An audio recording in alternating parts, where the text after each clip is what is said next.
தேஞ்சிச்சுன்றாங்க. பல்லியில் தேஞ்சி. ஆமாம்.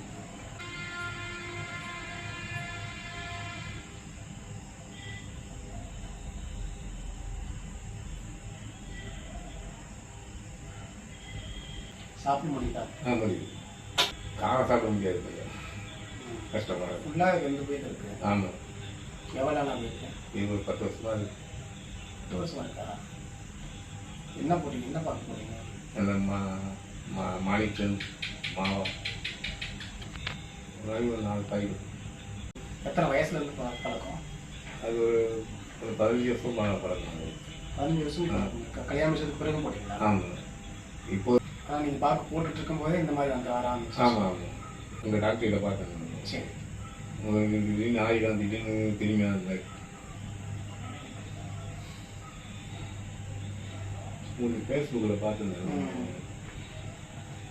சென்னையில் இருந்தீங்க? சென்னை திருவள்ளிக்கேணி. நீங்கள் சாதாரணமாக எடுக்கக்கூடாது. உண்மைங்கிறது வேறு மாதிரி இருக்காது. சரி. இது என்ன வேணாலும் கன்வெர்ட் ஆக வாய்ப்பு. சரி, இப்போவே வந்து எனக்கு தெரிஞ்சு 75% வாய்ப்பு இருக்குது. கேன்சர் இருக்க வாய்ப்புகள் 75% இருக்குது. ஆனால் 10 வருஷமாக ஒரு பொண்ணு ஆறாமல் இருக்காது. 10 வருஷமாக நீங்கள் வந்து மருத்துவரை பார்க்காம இருக்க மாட்டீங்க, மருந்து எடுக்காமல் இருக்க மாட்டீங்க. விட்டமின் மாத்திரை அதை எடுத்தான். அதான் விட்டமின் மட்டும் எடுத்துகிட்டு இருக்கீங்க. எப்போ சொன்னாங்க பயாப்சி? அது ஒரு 2-3 வருஷம் 4 வருஷத்துக்கு மேலே இருக்கும். அப்படிலாம் சொல்லிங்க. நீங்கள் அடுத்து யாருமே கேட்க சொல்லுங்கள். அதற்கு இது மாத்திரை போகணும், திடீர்னு குணமாக கிளியரான மாதிரி இருக்கும். திரும்பி பொண்ணு வராங்க. சரி பண்ணிடலாம் மருந்து. சரி.